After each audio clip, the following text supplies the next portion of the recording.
I don't want to influence anybody who doesn't want to be influenced. Facts. Like if you come to me because you want something that you think I have or think I can help with, love that. Yeah. But if you challenge me in a way to convince you to do this and be part of this and join me, I'm probably going to let you down. Oh, without a doubt. Because I'm not going to recruit you. No. I just don't. I would be a terrible recruiter. Yeah. In anything, for military, for college, for sports, I would be a terrible recruiter because a mom would bring her kid up. Hey, you're a baseball coach. I really like my son to play. Can you tell him why I should play? I go, I can't. I'm good. But if your son wants to play, I'm gonna make this his dream come true. Yeah, without a doubt. Yeah. That's awesome. Oh yeah, I appreciate that. Well, we got a lot. That's also because I'm older. I'm just not trying to sell it. How old are you? 62. Really? Yeah. Yeah. Don't look a day over 61. You know, it's crazy. My dad's 62 as well, and he's on the poster, one of the posters out there. I mean, you wouldn't think it. He does Ironmans competitively. You know, he did the World Championship a couple of years ago in Utah, and it inspires me. My mom does Ironmans too, and they're a massive inspiration. It's like I can never slack because look at them. You know, it's really cool to like have that example in my life because it just shows you like where you can be if you take care of yourself. Like, you know, the average 62-year-old isn't in the best health. I think today's 62-year-old is different from the last generation's 62-year-old, and you can keep going back. 100%. Yeah. But I also think, who cares? Yeah, who cares? 62, 52, 72, 40, it doesn't matter. You train a lot still? Like, I train every day. You lift every day and stuff like that? Yeah. Cool. I lift every day, I cardio every day, I stretch every day because that's what I like. I think you might like this. So I do a lot of burpees. And like I just made a video, I just crossed 50,000 burpees in a year. Wow. And so I'm at 53.3 right now. So I do like wow, anywhere from 200 to 400 burpees prior to my lift. Wow. So my goal is to hit a minimum I of. think Joe Rogan does something. Really? He does something before. Maybe it's bodyweight squats and push-ups, but it's something that just sounds like a workout in and of itself. Yeah. But it's prior to his workout. Yeah, people are like, before, they're like, before leg day, and I'm like, yeah. And they're like, you're freaking nuts. And it's something that everybody hates, but that's part of the appeal to me. I'm like, well, I'm going to go for this thing that no one's just doing all the time. And I have a hashtag I put because I post a clip to my story every day, just the consistency, right? And because of that, people are like, dude, I'm like, you've inspired me. Like, I love seeing this. And it's really cool because I'm not necessarily trying to do that. It's just a consistency thing for me. But I have a hashtag that says road to 1 million. So my goal is 1 million burpees, and it's going to take me like 10 years. Whatever, get there. I have a friend named Ben Bruno, who's a trainer in LA. Great guy, phenomenal trainer. Maybe the other way. Phenomenal guy, phenomenal trainer. He's just terrific. I spoke to him this morning, actually. He hates burpees. Yeah. And he goes, not an active hate, but a passive hate. But he'll say it. If it comes up, he's just like, hate him. Yeah. And he's so funny about it. I think he's made T-shirts about it. He's made posts about it. He's such a funny. I need to tag him in my burpee stuff. Yeah, you do. He would love that. Or tag him and say, Gunnar said to tag you or something. Yeah, I'll do that. He's just a great guy. And it's funny to me that he just takes a stance. Again, not an active stance. He's not going out and like attacking. But if you come pitching those to him, he's going to shut you down. He has like a rally and it's like, so screw burpees. It's so funny. And he's such a quiet, it's like a quiet, very hard no. That's funny as hell. Yeah. I love that. I'm doing the intro real quick. Ready to roll? Yeah. I thought you were getting all this. No, this is going to go in there too. But okay. I gotta do my traditional. Do your thing. What's that?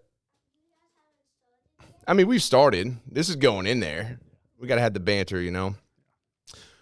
What is up, everybody? This is Joe Adams, and welcome to the Relentless Pursuit Podcast. What we do on this podcast is bring in guests from all different backgrounds, all different walks of life to share their journey and everything along the way that led them to where they're at today. If that is for you, like, subscribe, all those wonderful things. And if that is not for you, I don't know what your problem is, but you need to jump on board. Aggressive. Solid. But without further ado, I would love to introduce our guest today, Mr. Gunnar Peterson. Clapping by one. I do it every time. There you go. We'll take it. You got to keep it on a roll. We'll take it. You know, it's still an applause. I know it means a lot to you. It does. I feel welcome. You're now. touched. Well, welcome, Gunnar. For those of you that don't know him, he's trainer. very decorated trainer. I will say, and that says a lot about you. I think you've just had a lot of success there, and there's a lot of knowledge, and I'm going to get your journey, but I think it's cool. But I love how humble you are about it. You're just like, I'm a trainer. Yeah, you're a trainer. He's a personal trainer, guys. Personal trainer. Yep. So Gunnar. Because the other term that usually goes with it is celebrity trainer. And I just find that to be strange, because if a surgeon operates on celebrities, he's not a celebrity surgeon. No. You know? That's funny. If a policeman gives a ticket to a celebrity, he's not a celebrity policeman. It's just a funny way of distinguishing. And I understand the reasoning behind it, but I think it gets a bad rap. Yeah. Well, because people just classify you just train celebrities, I've worked with athletes from a ton of different sports, whether it's team sports or individual athlete sports. And you go, but you're not a celebrity trainer. You're training the guys on a team or the woman in a sport or tennis players, skiers, boxers, what, and sometimes celebrity trainer can close a door for you. Yeah, without a doubt. They don't take you seriously. So, but I have all the certifications from the same governing bodies that the trainers and strength coaches have in those leagues. So why do you look at the fact that I train somebody who's on television or in a movie? I don't want to be pigeonholed like that. And they tend to take their fitness pretty seriously. So why wouldn't that be a turnoff? Why would that be a turnoff, right? But that's the thing. Because somehow, consciously or not, the celebrities are viewed as people who only chase the aesthetic, and the athletes are viewed as those who chase performance. Well, yeah. You hear that all the time. But there are celebrities who train harder than the athletes train. Yeah. There are athletes who train harder than the celebrities train. So wanting to pigeonhole them based solely on their job, to me that's short-sighted. Yeah, it is. But, is what it is. If someone's that's why I say trainer. Yeah. He's a trainer. Leave it at that. Leave it at that. Well, I am curious, and I'll dive into some different things. And real quick, but, we met at this summit recently, and you were one of the speakers, and I just loved your message. I loved listening to everybody there. I loved that it was so exclusive, and it was just a small amount of people. We were able to engage and ask questions, and I gained a lot from that event, man. You have to give a shout-out to Terry Barga, who put that together, Nashville Fit, and he's done – I've only been here 2 years, 4 months, and I've probably been involved in 3 things that Terry's done. Yeah. And I just think I love when his message, when I see a message in my inbox from him, I just think there's only opportunity. And I've had people go, why would you go to that? It's this or it's that or it's small or it's that. It's not what you've done. I go, you don't know who you're going to meet? Yeah. I met fucking Joe Adams out of thing. Are you kidding me? Lucky you. I'm just kidding. Just a guy. You know what I mean? But why would you not go to that? Are you in this field to paint yourself into a corner where you don't associate with anybody? Because you're in the wrong field if you are. This should be a field where you want to go out and meet and see and connect. That's at least my take on this whole field. Yeah, no, I agree 100%. And the cool thing about it is that a lot of the people attending were business owners. And, so it was broader than fitness as well. And there was a lot of knowledge because, I got the building and I got all the other aspects of the business. And so I was able to gain a lot. And it impacted me tremendously because I want to send them a review on it. But, I kind of talked about how I'm always focused on everything in these 4 walls because I got overhead. So I'm working in the business always. I don't leave this domain. And Terry's invited me to things several times. And finally I was like, I need to go to this. Yep. And I went and I'm like, I need to do this more because there's benefit and the connection and the networking there is monumental. And that's been a big piece I've been missing, so I had a lot of fun. But it's easier to grow this from the inside if you get outside. If you just stay here, it's going to be way harder for you, I would think, to connect and link and match things up and you'll move somebody to this and somebody will call you to that and it'll just blossom. Yeah. Yeah. Yeah. I love it. So, but with it, what I'd like to do, Gunnar, because a lot of my viewers may not know who you are, and that's great because I want to get to know you a little bit more too. So we want the journey. Take us back, Gunnar. Take us back to the early days of you, 60 years ago. Yeah. Where you're from. When a little TV bit was in black and white, baby. Yeah. Where the good stuff, and take us back there, and talk about, the journey here and some influences along the way as far as family and stuff goes. And I had heard on Danny's you moved around a lot. So you're not from Cali. You were definitely sold on that. It's so funny. People are like, you're from California. I'm like, I'm not from California. I lived there for a long time. I made a life there. had a family there. It doesn't mean, but that's not where my parents are or my brother. Like, those are my biggest influences. My mom, my dad, my brother, in no particular order at any particular time. But, we grew up, moved around. I was born in D.C. My parents moved around a lot. My dad's work moved around a lot. I lived in New York. We lived in Houston, Texas during what I would consider formative years. My family moved overseas. I went to boarding school in Switzerland. My family lived in the Middle East. You went to boarding school in Switzerland? Mm-hmm. That's pretty cool. Yeah. I've always wanted to go to Switzerland. Yeah, very cool. It was just rated the #1 country to live in, I think. It's like pristine. Yeah, my brother lives there still. He was hooked. Yeah, and it's funny. So, and then I came back from boarding school. I went to college in the U.S., and then I went down to Louisiana, and then I came out to L.A., and then to Nashville. Were you? What did your parents do? What did your dad do? Mom do? My dad was an engineer at Duke Engineering, so he did. Oh, okay. He was a middleman on all kinds of things, projects, and was pulled in. He's super smart. Pulled you all over the place. Yeah, my dad. I'd say maybe the only guy, and this would be a coin toss because it would have to be how you rate it, but he's definitely one of the most detailed, reserved, calculated in his thinking. He doesn't shoot from the hip. He's not that guy, but he's always going to give it to you straight. But he thinks it through. He's very measured in his speech. One of the smartest people maybe I've ever met. Really? Yeah, and the second one on that is probably my brother. I got to get your dad on and here. Then, get my dad on here. That'd be fun. Get my dad off his farm, dude. Yeah. And my mom, very smart, also in a very, very different way from my dad. So I see why they were attracted to each other. I mean, they met in college, so and they were both at Duke, and just very, very different. Yeah. But yet aligned on so many things. So aligned on the places that were, I mean, you look at me and my wife, I'm like covered in tattoos. I listen to black metal. I'm into my stuff. And like I'm into just a lot of odd things to society, right? But she's completely opposite, but we mesh together perfectly in every way that matters. Like I couldn't think of anyone better to be with. You know what I'm saying? So I would say I couldn't think of anybody better for me to be with than my wife, but we don't always agree and align. And it's interesting. Like I would move to, I worked in the Middle East with people on a couple things, and there were some opportunities where I thought I was going to get an offer to move there. What part? Qatar. And I said, I've been there, Doha. Yeah. It's great. I was stationed out there I was deployed out that way for a little bit. It's great. I did, yeah. I love it. It's beautiful. Yeah. It's nice. Yep. And I said to my wife, hey, if this comes up, and she's like, what?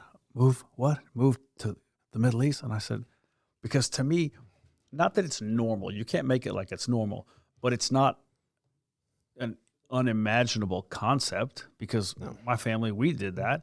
And like you said, there's a base out there. There are a lot of Americans. There are a lot of expats out there from everywhere, England, France, Germany, Australia, New Zealand. There are a ton of people there. So there's a lot going on, and it's an extremely cosmopolitan city. Talk about immaculate.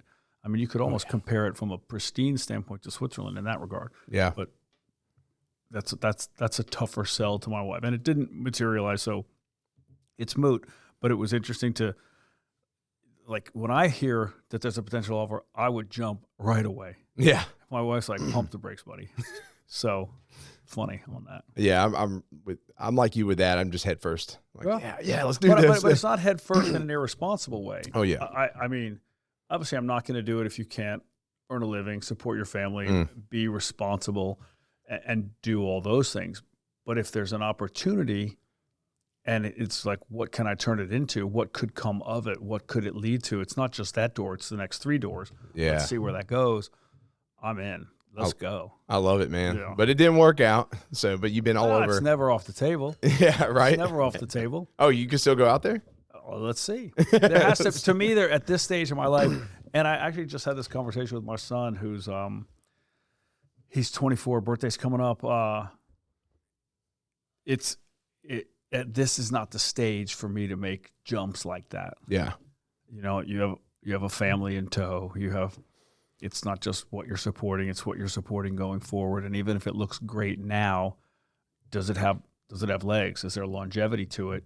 Will it provide going forward, or is this like some quick hit you think you're going to make? And if it's a quick hit, it has to be big enough to sustain you for your re-entry to what would be your real world. Of course. You can't just jump and think you're going to, secure the bag and, have money to do that. You have to look at it whether you people get weird when you talk about money and capitalism and all that, but it does make the world go on. You do have bills to pay. And Facts. you know this as a father, like you can't just jump and go where you want and do what you want. You have a baby to think of, and you have a wife to think of, you have a business and all that. So I would have to think, and it would have to be the right thing. But to me, nothing's off the table if it's a real thing. Yeah. And if it's in a place that's interesting, and like I said to my wife, think about like a new experience. Yeah, I said, think about like where our kids would go on spring break. The options are very different than where they go now on spring break. Again, and I make this point at home all the time. Not better, not worse, just different. Don't look at it like, well, that's better than that. If the kids could go to Madagascar for spring break, that's better than, if they went to Lake, Smith Lake. Yeah. You go, not necessarily, just different. Yeah, because the States, I mean, there's so much to offer here, too. So much I did a stuff in Pacific America. Northwest road trip a few years back. Went to all these mountains, and I was like, dude. I told my son we were driving here. I said, one of my favorite things is to drive in America with my kids. One kid, all kids, doesn't matter. It's one of my favorite things. I hate flying. I love being on the road. I love driving. I'll take flying too, but the driving is there's just something you see our country. My grandfather used to say, see America first. There's so many great things to see here. Yeah, there really is. Now, I mean, it's almost people hold a lot of other countries to such a high regard, and they kind of like, oh, it's just the States. And I'm like, dude, there's so much offered in this country alone. Why is everybody trying to come here?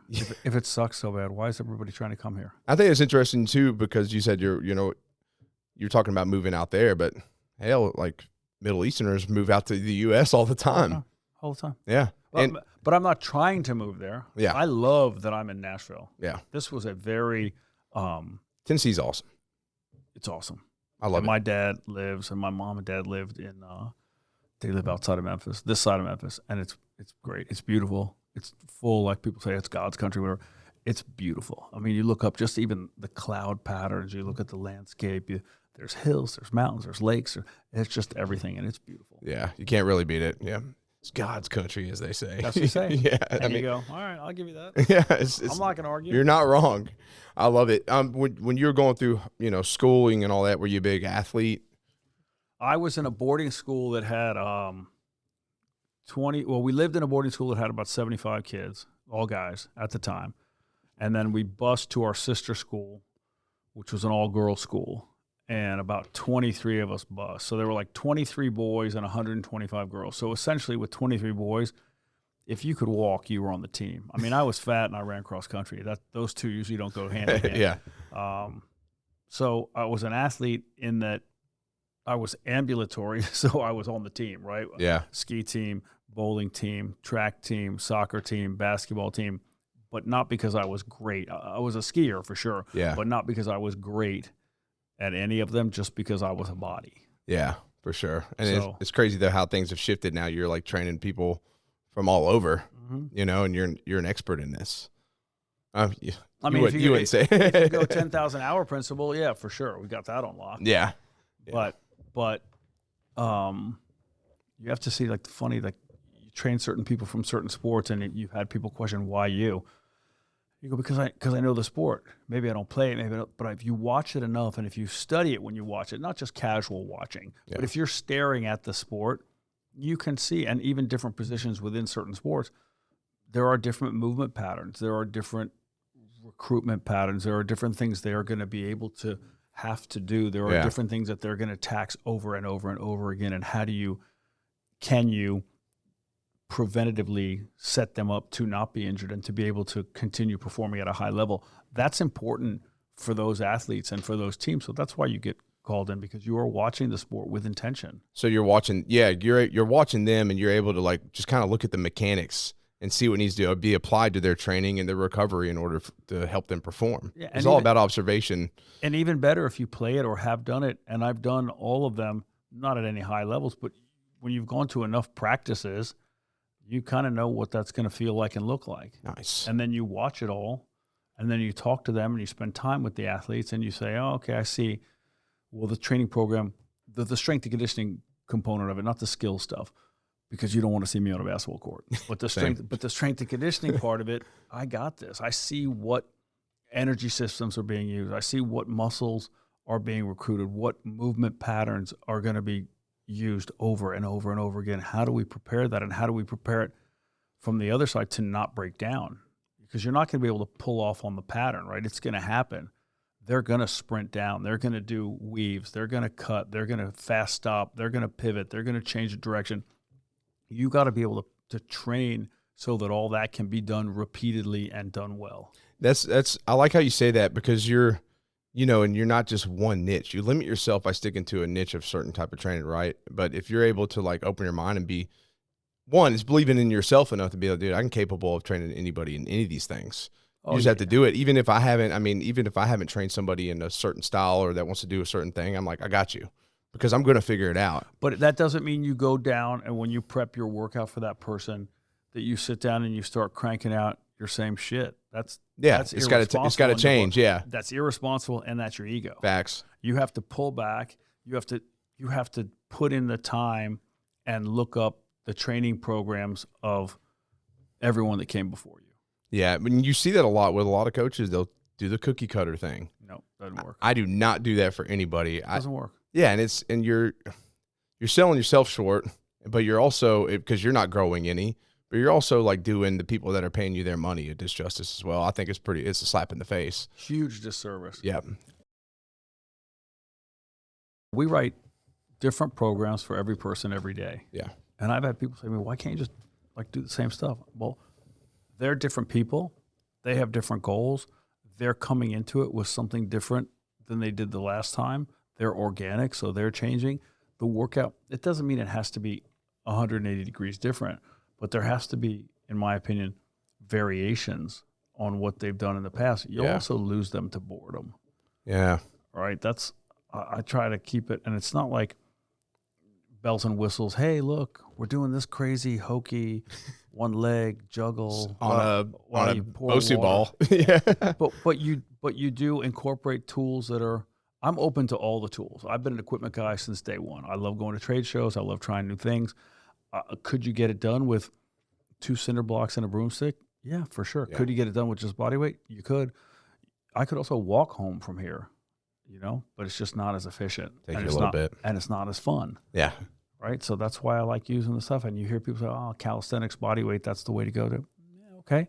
But if I can add an exterior load to that same movement and make you even more proficient at it, why wouldn't I do that? Because of my ego? Stop. Yeah. I mean, of course, there's value in knowing the basics, because say for some reason everything is shut down, you don't have equipment.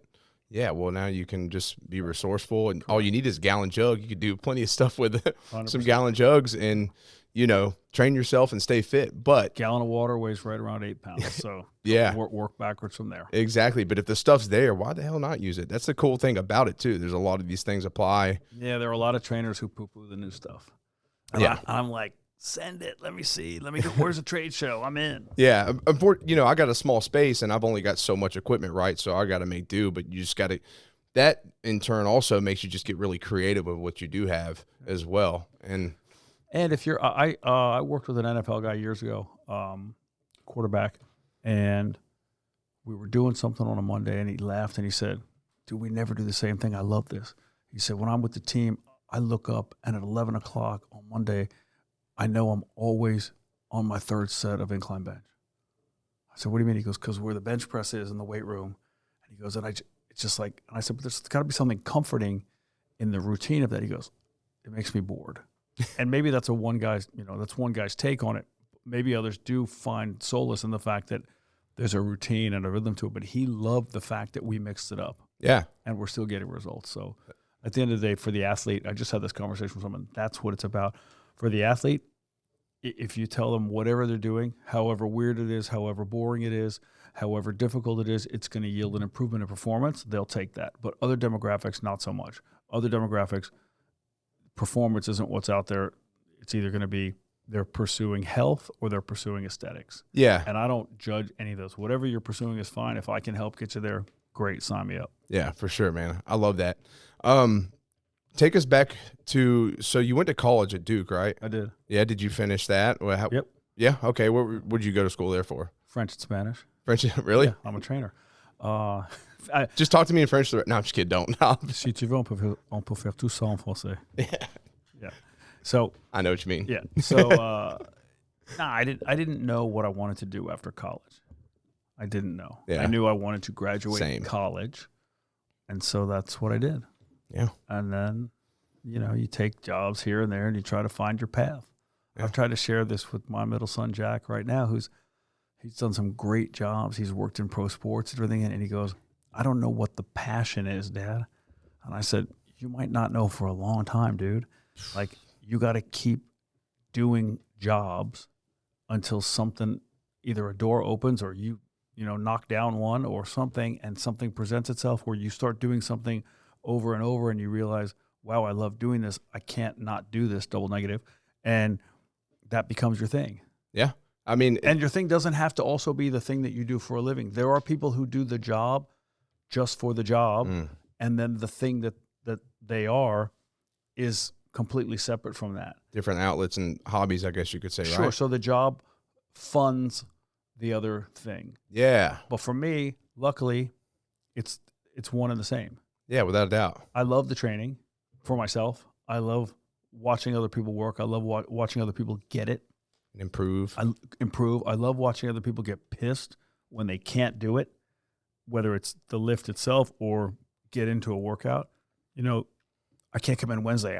I got to do this. I'm fucking pissed. I love hearing that. Yeah.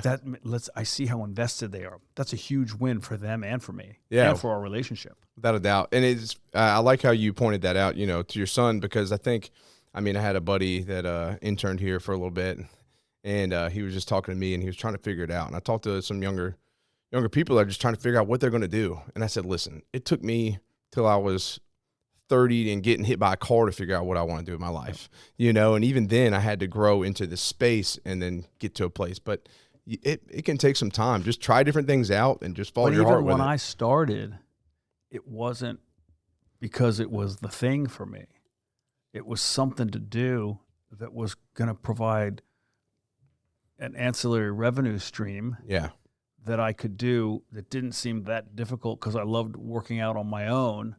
And I was always talking about it and sharing it with friends. And then to do the same thing as I saw it at the time, and someone was going to pay me for it, cool. Yeah. And then as I started to go deeper and deeper, more and more hours, be exposed to more and more people doing it as a job, I thought I could crush this if I really applied myself. Yeah. But I hadn't applied myself. I just read a ton of, back in the day, literally it all came from magazines. There wasn't a lot of TV. I mean, Muscle Fitness and Muscle Fitness, Flex, Bodybuilding.com. Muscular Development. No, it was before Bodybuilding.com. Oh yeah, they weren't there. Yeah. Yeah, Jack LaLanne, that kind of thing. And so I started chasing it. So I started looking like there's seminars for this. There are workshops. There are people putting on clinics in Orlando on this weekend. There's like Nate's thing and Terry Vargas thing in Nashville. Vern Gambetta doing one in Chicago. Mark Verstegen doing one. So, Paul Check doing one in San Diego or Arizona. And I would just go to as many of those as I could. Learn.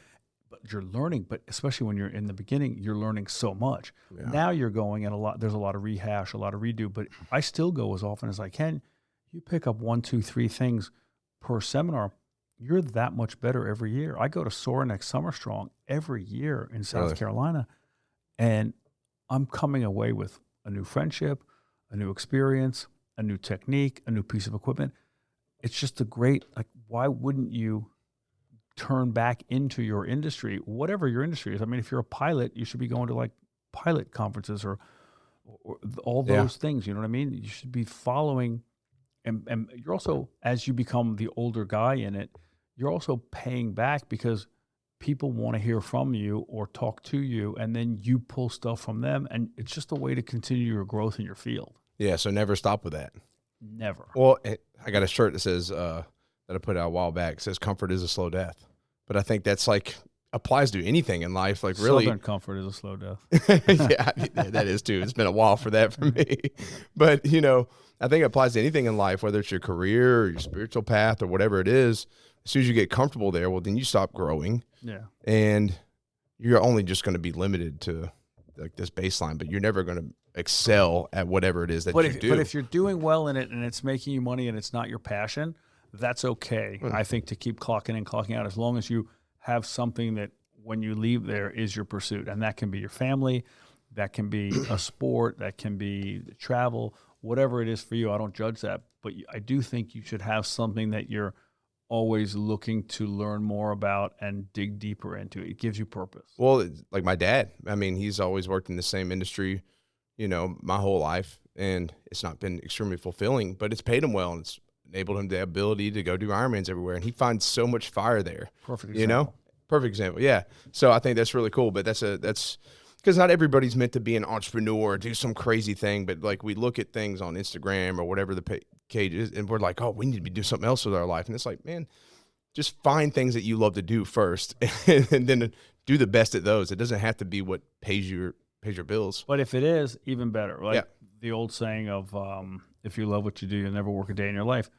Yeah, but you don't have to turn that thing you love into your job. And the last thing you want to do is take that thing, turn it into your job, and then slowly build a resentment towards it. Then you've killed two things, right? Then you've killed your the way you earn your living, and then you've snuffed out your passion because it becomes an obligation, and that's a slippery slope. Well, I was telling you about my blood pressure stuff, and that a lot of that has been self-induced, just pressure I put upon myself and stress I put upon myself. Yeah, I work a lot of hours and I'm constantly going, but I love that. But I love my business, but I'm so focused on, well, I got to like bring in income here and here and here. And I've listened to some of these high level entrepreneurs that are like, you're never successful, keep success out of the reach. And I'm like, yeah. And that hustle culture has taught me to keep success out of reach, but always work towards it. And then I look at my life and I'm not really, I mean, I got my family stuff and I got things I love, but like, I'm not really satisfied by anything. I'm just like, nope, not good enough, not good enough, not good enough. That started to take a toll on me. And then the way I coped with that was add in this, work. Because if I don't focus, if I do anything else for myself, well, then I'm just doing my business a disjustice and I'm never going to be successful.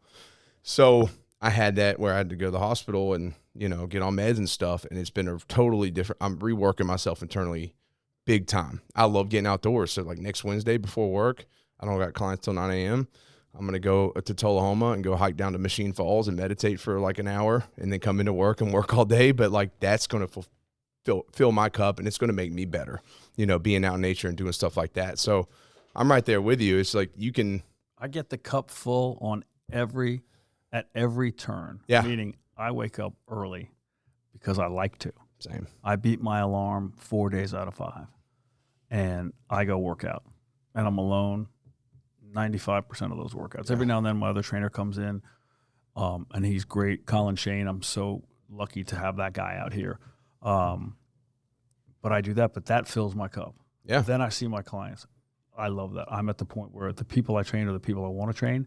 I love how they come in. I love how they work. I love why they're there. So I'm good about that. Then I leave and I pick up my son Zane at school and my cup's full there. Then I come home and I see my wife and I see my daughter. My cup's full there. I talk to my older kids on the phone or they come and visit. My cup's full there. Yeah. I text or email or send disgusting stuff back and forth with my brother. My cup's full there. I talk to my dad. Sometimes I drive to my dad, who's a little under 3 hours, and I've driven there, taken him for an ice cream, taken him back home, and driven home same day. There's nothing heroic about that. In fact, it's selfish. It's filling my cup. So I look at it, and it's everywhere. I'm getting it everywhere. And I've curated my life to where all those things are feel good, because I can control them all. Yeah. The bad shit's going to come, dude. I don't care who you are. You think you're going to dodge that bullet. You think you're insulated. No, you're not. Yeah. No, you're not. We don't know what's going to happen tomorrow. But if you move forward with grace and like that gratitude, that's just going to help you handle it a lot better. And that's where I've re-geared, like what I had to redefine success. Dude, and I made a bit on it, put it on my YouTube. I look at my life now, man, my wife and daughter, that's the peak of success. That's like the biggest dream ever. You know, I got my own business. I get to come in and be authentic and do my thing. That's success, man. We've had events here where we've raised money for families in need. That's success. I want to level that up. Yeah. So that's the goal for me, is that dichotomy of like relentless gratitude and the relentless pursuit to move forward. Yeah, we have an app called Common Ground, and we're doing a challenge on it. My daughter, who had cancer, we're doing it's called the MVP challenge. I make nothing from it, nor should I. That would kind of be weird. Hey, you parlayed your daughter's cancer into a nice chunk of change. That'd be very strange. Yeah. But we're doing a challenge for that, and all the money's going to pediatric oncology. Yeah. Kids cancer. And if that's not a charity for you, which I get it, or for anyone, I get it. But I will tell you, if you take a walk on a children's cancer ward one day, Yeah. change your life. And yeah, I know you've been in the hospital and you've had accidents and crazy stuff happen to you. There's something, not that I wouldn't feel bad for you, but there's something very different when it's a child. I've actually wanted to free up time eventually to be able to volunteer at those places every once in a while just to go hang out. I think it'd be really impactful, but also I will tell you, not for only them, but me as well. I think it would. I think it takes a toll on you. I can tell you there are days I drove home thinking, of course, about my daughter and my wife who stayed there every night for 6 months, but thinking about the kids that as my daughter is doing a lap in the hall and other doors are open, and you try not to be like a creepy, peeper, but you do see those kids in those rooms and you see some of them out in the hall and you're like, it just takes a toll. And then I think about the nurses and the people. Those people are honestly, they're wired differently. My hat's off to all of them. There's a special place in heaven for all of them. And you think that they come in your room, they treat your child the way they treat your child, and then they have to step out, collect themselves, and go into the next room and the next room and the next room. They're just, we were at Vanderbilt, and it's called the Monroe Carroll Children's Hospital, and the Vanderbilt staff, unbelievable, from the top down, from the head of oncology, Dr. Friedman, all the way down to the woman cleaning the room. They're just amazing people over there. And I think I don't know how they take it. I don't know how they do it day in and day out and just keep coming back every day. It's got to take a toll. I tell you what, I mean, even then, like my experience at Vanderbilt is awesome, and they took care of me really well. And regardless of my mindset on things, it was tough, and like I knew I'd get out of there though, like I was going to be okay. And like a lot of these people, who knows what their future beholds, right? It's all in question. And I remember just being in that point, just thinking like, God, man, this sucks. But it's a lot worse for several other people in there too, and like, those people. As bad as you think you have it, somebody, and probably somebody on your floor, has it worse. Oh, 100%. And that's just hard to take day in and day out. Yeah. I don't know how those people do it. Good, hats off to them. Hats off to the EMTs, all those people. It's off to you guys. That's awesome. And I do want to know more about that. I will say I had an episode here with this guy, JT, and his son has Wolff-Hirschhorn syndrome, which is like, he's like the only kid in Tennessee with it. It's very rare. It's a chromosome deficiency or something like that. But he needs, 100% care the rest of his life. Well, JT's son, I think 2 years ago on my birthday, I found that his wife died from colon cancer. And she was like the caretaker. Now it's all on JT. And it's just him and his son. And one, suffering that loss. Yeah. And he told this whole story on the podcast, and you could hear his son in the background. Wow. But suffering that loss to being put in a position, well, now he has to be 100% there for his son. Like, that's heavy stuff. And it broke my heart, I'm telling you. And so I did my favorite thing is key lime pie. I even got it like a little slice right there. Had to get tattooed. I love key lime pie. So what I did in May. I'm a carrot cake guy. Hey, but I don't have any tats to prove it. Carrot cake's good. My sister makes an awesome one. I'll get one. Carrot cakes. We'll hook you up. Yeah, carrot cakes. And in my opinion, it's a vegetable. You're eating your veggies. That's what They're just a little bit sweeter. Publix has good slices. That's how I see it. I would not have thought that, but I wouldn't discount it. Their carrot cake's awesome. I happened to pass a Publix on the way home, so I may roll through there. I've gone there after a lift and actually gotten a carrot cake and be like, this is my post-workout. So, but glycogen store is replenished. Yeah, I'm good to go. But I got like the sweet sweats and everything. But my, but he's in that position. And then we had the Key Lime Pie Festival. I was like, I want to put on a Key Lime Pie Festival, raise money for him. And we raised money through the podcast too. And yeah, raised like 10 grand, 12 grand for him. But yeah, we had like a bunch of the community come out. We had a bounce house here and everything, and we had like a pie judging competition. I was like, I love key lime pie, and I'm gonna make an event of it to raise money. So you tell me when that event is. We're rolling through. Well, yeah, I'm gonna start planning it soon. It's gonna be like next May. But All yeah, we're gonna find another family in need. But yeah, it was very impactful. I might have to start sampling some key lime pie between now and then. You're already. How about this? You can't turn it down because you're one of the judges. Okay, perfect. You in? Well, I got it. But I, in fairness, I want to have key lime pie X number of times between now and then, so I know what I'm judging. Okay. It's not fair for me to judge that. Like, yeah. Well, it's a carrot cake thing now. We can throw down. Maybe you know what? I'll make sure there might be a sliced cake. Why don't you do a key lime pie and a carrot cake? Broaden your festival scope. Feature carrot cake. Yeah, and we'll get creative. We'll talk. We'll right. we'll get some ideas going. I'm in that. I'm all in. Yep. I love sweets, man. So I gotta be careful. They'll come get me. Same. But anyways, that was really impactful, and a lot of these episodes, man, that's how these conversations go. I have some deep. It's changed me a lot. Just this podcast, just because you stay open to it. But I can't. I mean, you go in with what you said, paganism and all your stuff, great. But you might come out going, yeah, I learned something today. Oh, every time. Of course. Every time. And I love it. It doesn't even make me any money yet. But I tell you what, I love it that much, and I wouldn't trade the conversation away or anything. I'm going to keep rolling with it because I just love doing this so much. Yeah. Yeah. And it's conversations like this and like all these that have changed my life tremendously. So I saw an interview, forever ago, and it might have been Arnold on Johnny Carson or on David Letterman. You go back, if you guys don't know who that is, you Google them. They were like the OGs of late night.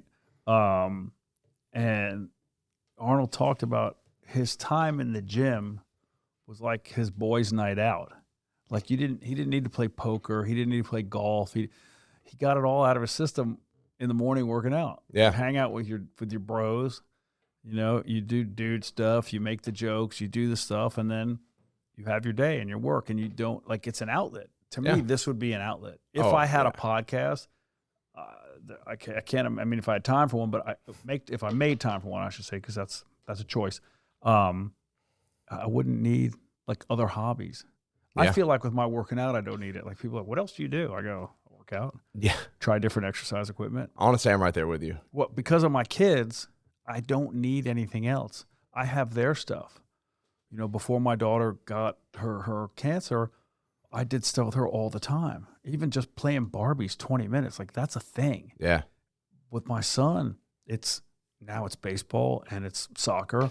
With my older kids, they had everything. They had, basketball, football, volleyball, skiing, everything. Yeah. Watching my daughter work so hard in school. She's at Duke now. She's a junior at Duke. Watching her work and being involved in her stuff. I went to, when she was 4, I called it linebacker ballet because it was ballet, but they were literally just running out and like smashing into each other. It was like, one of those, like, the derby cars, it was that kind of stuff. But having all their stuff, I don't need that many other things when I have kids. No, I'm fulfilled through their stuff as long as I get my workout in. Yeah. If I got to get my workout in. And my middle son will say to me, he'll go, if I'm being a dick, he'll go, Dad, you work out today? And he knows, because if I didn't, there's a chance I'll be an asshole. Oh yeah, there's days like I didn't get to train, and my wife's like, go to the gym. Yeah. I can feel it. And I'm like, all right, babe, I'll be back. And I lived in the neighborhood across the street. Right. So it's great. I just come over here, 2-minute drive. My son asked me if that was your house right there. I go, that's an animal hospital. So. Yeah, it's the fanciest animal hospital in the freaking world. Yeah. But yeah, no, it's definitely not my house. It's a big ass building. Yeah, they just kind of overshadowed me when they came. But you said you went to Duke. I actually grew up in North Carolina, by the way. You know where Pilot Mountain is? Nope. Okay. Oh, Pilot Mountain. Andy Griffith's show up that area. Yeah, Mayberry, that's where I'm from. Yeah. Small town. I do. That's funny. Yeah, good old days. But I do want to know, because I do want to take it back to like what, your first steps into the industry, right? Because I want to hear about that journey. But since we're on the topic of family, to me, that's something I'm very passionate about is my wife and daughter, man. That's everything to me. It's everything. And I do want to know. It's everything, but it's not for everybody. No, without doubt. There are some people, they shouldn't have kids. They don't have them. They don't need to have them. There's some people who have them, probably shouldn't have had them. Yeah.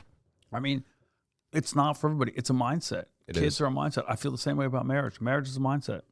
Oh yeah. Like it's not for everybody. And I don't think there's anything, it's not a better or worse thing. It's different. Again, if you're not married, there's nothing wrong with you. If you don't have kids, that's not a bad thing. Like some people, it's just not the right thing. For me, it's everything. Well, they'll take like family pressures and be like, I got to have a family and do this and that. And it's like, listen, if you're really second guessing it, don't do it. Something maybe will shift one day where you're like, okay, yeah, I really desire that. But it's got to, because people complain about it a lot too. You know, I don't know. Used to be around the guys that would go drink beers and watch a game, and they're like, "Oh, the ball and chain." She's like, "Oh," and I'm like, I hate that. I say nothing but positive shit about my wife. Same. And my daughter. People are like, "It's a lot of work," and I'm like, "Yeah, but it's what you make of it." Like, I love that work. I pour intention into it. I love every aspect of it. But I don't even look at it as work. It's not work. Compared to this, fatherhood's easy. But why wouldn't you? Why wouldn't you want to be working on that? Like, what better project is there than your kids? It's the coolest thing. As a father, but as a person who's not a father, I'm sure they've got a lot of other super cool projects. Yeah. But this is the one I want. Oh, I'm right there with you. Yeah. You got 5, right? I do. When did you have so what are the ages? 26 to 4. Dang. Uh-huh. Spread out. How did that, 2 wives. Okay. So the one that's 26, well, obviously she's not the one in college right now. No, that's my oldest son is 26. He produces movies. He's traveling around. He's actually headed to Kentucky to do a movie this coming week. And he said, I'm coming down every weekend, Dad. I said, come on. So I get nice. that. Yeah. That's cool. I have a 24-year-old, lives in Dallas, works in pro sports and the front office side of things. And I have a daughter who's 20, who's at Duke, actually doing semester abroad now. And I have an 8-year-old. Where at? She's in Madrid. Nice. And I have an 8-year-old and I have a 4-year-old. Nice. Which one has been battling cancer? My 4-year-old. Dang. That's tough. It's fucked up. Hits the little one. The little one who can't understand, who doesn't get it, who is, by the way, not wavered in her attitude. Yeah. Set the tone. Really? Man, it's unbelievable. Just like positive throughout the whole way? We have this little thing. Every time I left the hospital, I look at her and I go, who's a winner? I am. And I said, who's kicking cancer's ass? And she goes, I am. And now sometimes she says the whole sentence, I'm kicking cancer's ass, Dad. And I'm like, it's just funny to hear a 4-year-old say that. Even if she doesn't know what cancer is or what the whole thing means, but she can tell you about her medicine. That also triggers emotion in me though too, because like what a beautiful mindset to have, with facing something literally like that. Has a feeding tube in her nose, has a central line that they went in through her neck and it's coming out her heart, and she walks around the house with like, doesn't flinch, doesn't complain. When did that happen? Start or whatever. I just kind of want to know how this impacted you, and 6 months ago. 6 months ago. Oh yeah. You just found out that she just got sick and. Nah, she had a fever. She had a number of fevers, and they would break, and then they would come back. They would break, and they'd come back. And I said to my wife, "This is something. Maybe take her to the doctor." My wife called me, and they said, they kind of slowly. It could be this, could be that, could be anemia, could be leukemia, could be. I go, whoa, could be what? Did you say leukemia? And it's leukemia. God. And then she couldn't even leave the hospital. My wife said they're taking us in an ambulance to Vanderbilt right now. Wow. It was just like your whole life goes whoop, upside down. Yeah. And again, a lot of people with a lot worse problems than mine. Facts. There's never a pity me. There's never a victimization about it. Look, it is what it is. It's the cards you're dealt, and it's in my opinion, it's always more about how you play the hand than the cards that are dealt. Yeah. So a lot of people with a lot hotter hells than mine. Yeah. And a lot hotter hells than ours. But the takeaways of how your family rallies together, how your friends pull in close, how your contacts reach out, how people drop off sourdough bread in your mailbox, how people offer to come by and help you catch up on laundry, how people offer to help pick up your kids. Like, it's the rallying behind it gives me so much faith in humanity. Oh, yeah. So much faith. And people can talk about how the world's in a shitty place, and I'm not going to argue that or disagree with it, but I'm going to tell you this. There's a lot of good out there. There are a lot of good people. There's something to be said about you can create your own reality, man. And, like, everybody around me I know is awesome, and I love them. And I'm like, I live in abundance with love. Same. People I surround myself with. Same. And it's just. And it's not always the people you think. Sometimes it's people you kind of thought were, like, on the bubble of your life, and you realize, wow, that person is, I'm way closer, or they're way closer, and you just realize that you're lucky. It's great. Man, when I had my accident, I'm on the cover of romance novels. Like I'm on like 70 romance books, right? And I had a book signing up in New York a week after that. I got my wreck. And like within a week, they did a fundraiser. They raised like 40 grand for me. Wow. I was floored. Yeah. And I cried. I posted a video. I was like, guys, like y'all are complete strangers for the most part. And the fact that they rallied so much just to support me in that time. And so I still go to events and stuff like that. Now I'm narrating a couple books for some authors. I got an opportunity to do that. And it's been so supportive from a place I never would have thought in my life. Fabio 2.0. Yeah. I mean, come on. Yeah. Stepping it up, right? But yeah, I just sell the whole biker thing. I'm not like the long hair on the horse, but they like the biker stuff. But the long hair on the horse and like the 65-inch chest, dude. Come on. Yeah, I mean, I might grow the hair out next. Fabio's pecs were crazy. Yeah, they were pretty crazy. Crazy. Man. But just to see how they rallied for me, and then just how people in general, like my barber, like would show up to the house because I couldn't go anywhere for a bit, because I couldn't walk for a few months, and just take care of me. My buddy came over, and he's a construction guy, and they removed the glass door from the shower so I could get in and out and scoot. And it's just like, I didn't ask for any of that. They just offered. And this is a totally different scenario, right? But like, it's beautiful to see how people are like truly, genuinely get people care. Say, hey, gee, checking in. I want to text this. You don't have to write me back. And I think, I don't have to write you back. Yeah. You're checking in on me. You think I'm such a dick that I wouldn't? Of course I write you back. Now, it may not be in 2 hours, but I will write. I tried to write everybody back, and I just thought there's such an outpouring of good stuff out there, and we can all sit around and harp on the bad stuff, but if you're going to give the bad stuff airtime, at least take a second and give the good stuff some airtime too. Yeah, without a doubt. There's something to be said about ignorance is bliss, and like obviously staying aware of the world, but not letting it be your world. Because there's so much, and it may not even be your world. Like your world is what you experience on a day-to-day. Not that stuff's not real and not happening. There are horrors being committed for sure. But like, let's also lift the other stuff up. Let's give it some airtime. It's a mindset, right? You can make a heaven of hell or a hell of heaven. Yep. You know, and like I want to live in as much of a heaven as I can while I'm here, and spread it too. That's the thing. Yeah, spread that same message. I agree 100%. And I don't know. I guess it's really forced you to reflect on just gratitude for like the smallest things. I mean, at the end of the day, it's a heartbreaking situation, but there's a saying I got tattooed on me, amor fati, the love of one's fate, right? And it's finding everything as either good or necessary, right? And you'll never see it, but it's like Rick coming on, his son was murdered, right? But now it took them a long time, but they found the necessity in that and how it's applied to their family's life, and they made the best from it. Yep. As terrible as it is, and that's the only way, because if you start being like, this is bad, well, you're just holding yourself back and everybody around you. I spoke with Elaine, Jack LaLanne's widow. She's 98 years old, and she has this thing that she punched it a couple times in our conversation, and she said that whatever you went through, whatever your life is, okay, but you went through it, and you got to put it behind you. You don't forget it. You don't dismiss it. You don't downplay it, but you have to move forward. Yeah. So get moving. It's the only way. And I was like, and that sounds super simple, not trite or cliche, but simple. You think, but how many people don't? How many people go back to, like, you could be sitting here. I mean, you gave me the backstory of your injury. You could sit here and play that card all day long. Yeah. But that's not going to get you anywhere. No. Yeah.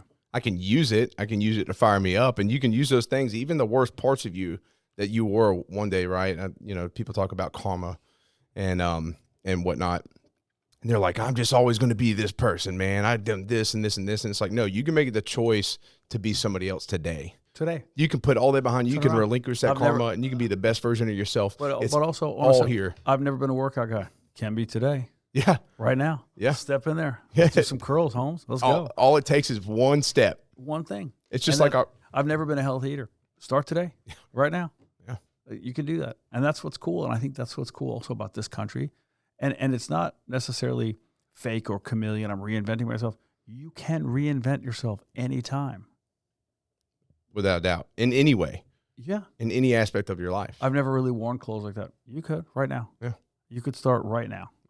Yeah, I think that's. I think if people took agency of themselves and realized that that's available to all of us. Yeah. you really carve it out. And it's not a dress rehearsal, dude. Like, you're on the clock right now. Yeah. You are on the clock. Yeah. So make what you want to make of it. You want to be a workout dude? Start right now. Yeah. You want to be that kind of girl? Be that kind of girl. Yeah. Just put yourself out there too. Like, you can't hold back. But you also don't have to talk about it all the time. No. I will say that those people are a little tired.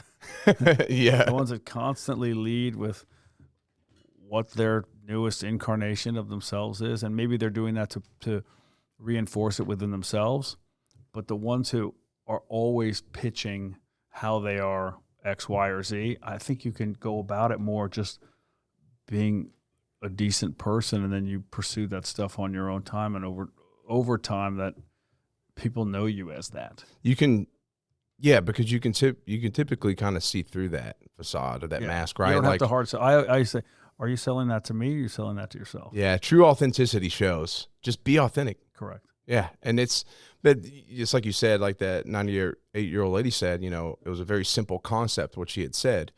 Man, one thing I found is, like, most often the simplest concepts are the way, but we complicate everything. Yeah, people do. But typically it's because how we view the world around us too. Like, what does everybody else think of what I'm doing? It took me a long time to find myself in my path, because I was like, well, is that smart? Do you think that's a good idea? Will that make me a lot of money?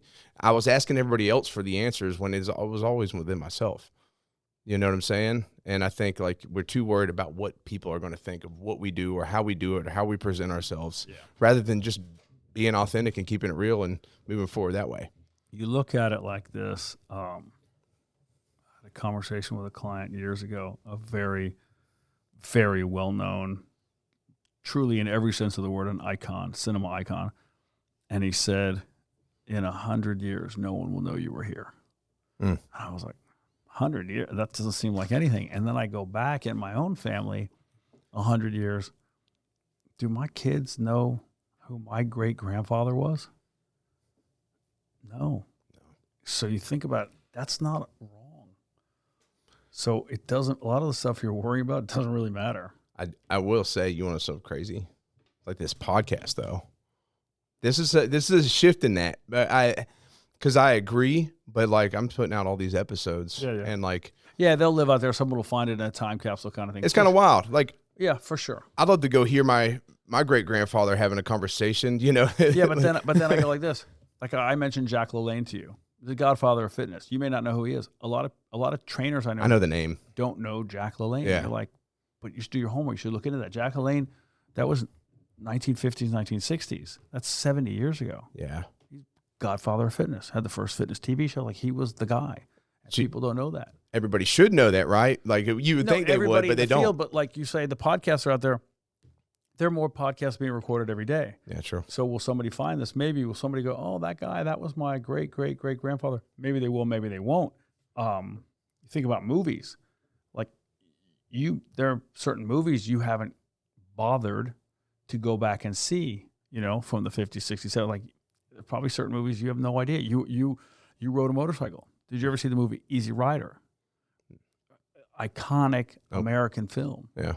And the same chopper style with American flag on the gas tank. It was a whole movement then. Yeah. And I know what movie you're talking about now that when you say the American flag. I've seen the pictures of it. Yeah, but I've never actually watched it. It's a very famous poster. So you got to go. It's hard for you to say, I want somebody to go back and listen to my podcast if you won't go back and listen to things like that. And I think that makes people better at what they do, right? Like, as a podcaster, there's not much for you to go back to in the podcast world because it's relatively new. Yeah. But you could go back to old-time radio stuff and find some of those recordings or old-time narrated films and see that, and you'll grow as that. The training, you go back into different training protocols, different, whether they were trainers or strength coaches or athletes or coaches, whatever they were, and you'll pull and poach different things. Like, you don't only have to get down with what's new. Yes, I go to the Sornex Summer Strong, and yes, I go to these conferences, but to dig back in the archives, you find some really interesting stuff that's really cool. Old-time strongmen were doing, and you go back into powerlifters, you go back to like German volume training and some of that stuff. Yeah, but a lot of trainers, they don't know about that. They don't want to dive into it. Yeah, because they're just seeing the new things pop up and they just embrace that. And the new stuff is it's great. It's the shiny trinkets, right? Like, oh, that new piece of equipment, that new thing has these bells and whistles, and it has it can give us these metrics, and these are important to document it. And you're like, okay, but what about the guy doing the German volume training in the 70s? Or what was Bill Casmer's strength training like back then? Or Brian Shaw, but can you go back a generation or two of that? That's, to me, you'll glean something from all of that. Yeah, without a doubt. So the podcast is, on some level, unless it's that big, is kind of just gonna get lost in the weeds unless someone really tries to dive into it. Maybe, it depends. but I guarantee you, with all these episodes you've done, that there have been nuggets in each one. Oh yeah, 100%. Yeah, that's important. Yeah, as long as my daughter passes it on to like her kids and their kids, like I think it'd be cool. It's super cool. Like, hey, they're able to like listen to their great grandfather. Like, to me, that's a really cool legacy to have. Right, because there were no real voice recordings definitely not from my great grandfather, and I don't even think from my grandfather. I think he predated answering machines. Yeah. So like, where do I have him? Like, I can't go to his voice. My mom passed away 2 years ago. I still have some voicemails from her. Yeah. That's magic. That's amazing. It's almost eerie. That's beautiful, though. It's great. Yeah. So my kids hopefully will have, some stuff from me. Some positive stuff. I mean, yeah, for sure. Will they ever read my book? I doubt it, but but it's out there. I mean, I wrote articles for years for magazines. Will they ever read them? I doubt it. Yeah. But they're on plaques and they're in the office, and maybe one day they're down there and they go, oh my God, I never read that thing Dad wrote. Really? Dad was an idiot, or that was bad grammar. Or, I don't know what they'll say, but you want them to know that you were out there chipping away at it, trying to do something and trying to set them up for whatever success they may or may not have. Yeah. At the end of the day, especially when you have a family, you want to be like just the best example you can be for them. Leave it better than you found it. Exactly. Well, someone said to me once, they were like, try this, and I haven't done it yet, but they were like, write your own eulogy as if your daughter was reading it. Oh, no. And I was like, oh, my God. Like, what would she say about you to everybody? And that hit me. I was like, damn, that's a pretty, that's forces. I told Zane last night, he was saying something, I was messing with him, and he goes, you think you're funny? You think you're funny? And I said, I know I'm funny.